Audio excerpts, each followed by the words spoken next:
So with another match day pick, we have a choice between Guti, Bompastor, and of course Papin. We're going to start off with Guti first. Now with Guti, he's 4-star skills, 3-star weak foot, left-footed and controlled. 6'1", so a really nice height for a box-to-box midfielder. Can play cam or centre mid.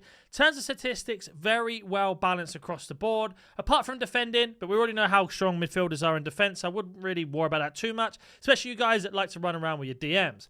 Now in terms of playstyle, finesse shot, pinged, incisive plus, inventive, which is the Trivela pass, and press proven. So press proven, pinged, and incisive plus are really nice playstyles for a midfielder. And if you do get in front of goal, he has got himself a finesse shot on top.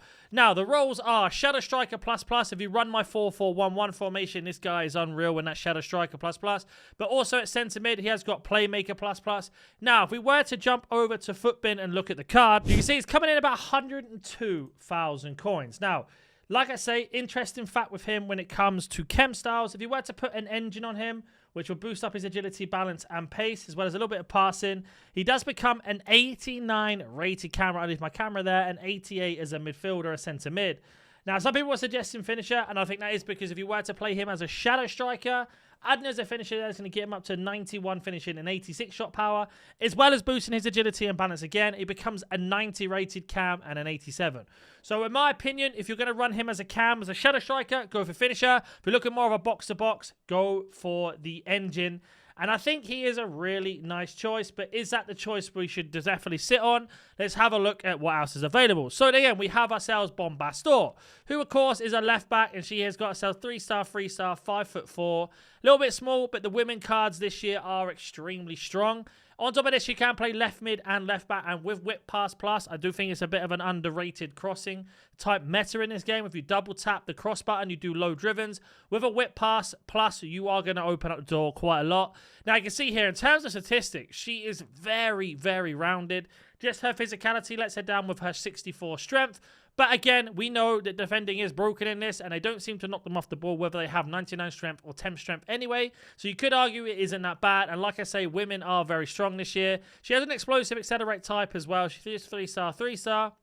Now, playstyles. She does have dead ball, which is great for free kicks and corners. Corners being very strong this year.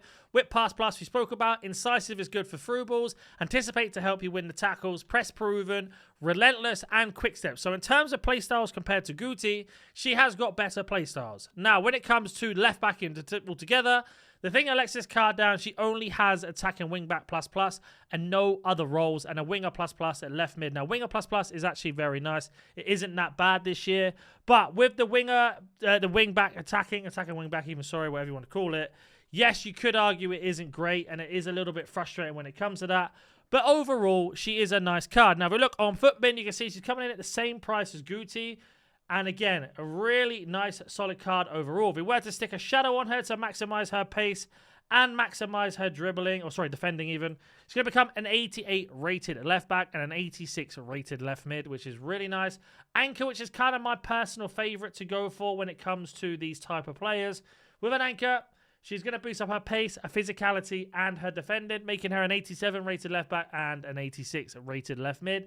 And if you are going to play her at left mid, definitely go towards the more engine type, making it into an 88 left mid. So again, Shadow or Anchor is completely down to your preference. I do like Shadow, but I do like this year the Anchor will also boost, as you can see here, will boost a lot of the extra stats when it comes to physical, which you could argue is important or not, depending on how you prefer to play the game. But there is a nice, strong difference there. In terms of pace, you're only losing 3 pace. Yes, you could argue in terms of defending. But again, she's getting a +9 in slide tackle, whereas Anchor's going to give her a +6 in stand tackle and slide tackle.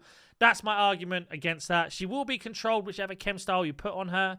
But like I said, if you're playing her at left back, definitely go for that engine for the left mid role, and she is a nice card. And then of course that leaves us with our highest rated player on this list is going to be Papin himself. 4-star weak foot, 3-star skill moves, 5'9". Oh, can only play striker. Now in terms of a striker, 88 agility, 87 balance, 83 composure with 95 finishing, 94 shot power. Is unbelievable at this stage in the game. Great acceleration and sprint speed that you can boost with a chem style. In terms of play styles, this is where it kind of lets him down ever so slightly. Not a lot, but ever so slightly. An 89 with only 4 play styles. Power shot plus being one of them. I do like power shot. Don't think it's as strong as other ways, but it's still very nice to have. Low driven is fantastic. Acrobat is one of those. And precision header is also very good this year as well. If you don't cross, though, you won't notice it. Rolls, he has got advanced forward plus plus and target forward plus. Very good ones. I do use poacher and false 9 at the moment, so that would be my counter argument. But Papin is going to be most likely the favourites because people prefer attackers over midfielders and defenders. Now, if we were to have a look over on Footbin in a second, you'll see here that he is currently the cheapest one out of the 3 as of recording. Whether his price goes up or down depending on what patches come out, because this is another thing as well. We get a patch, it's going to affect the prices a lot. But you can see here with his card, if we were to put an engine on him, which is to boost up his pace and his agility and balance, he becomes explosive with an engine. And as you can see there, he gets 85 acceleration, 86 sprint speed, with 91 agility and 93 balance, becomes a 90 rated striker. Now, of course, the other one is going to be finisher, which I don't really understand why Footbin have suggested this, the community has. But again, it does boost up his agility and balance, does get him to 99 finishing, 97 shot power. You do end up sacrificing the pace, but it does make him into a 91 rated striker. And then on this list at the same time as finisher, of course, we have ourselves a Hunter, which is going to give him 88 acceleration, 89 sprint speed, as well as 98 finishing, and he is also going to be a 91 rated striker. Now, in my opinion, as of right now, you are between Hunter and Engine. Finisher, I know it does boost agility and balance, but left stick dribbling is so good this year, I don't think you really need to worry about it.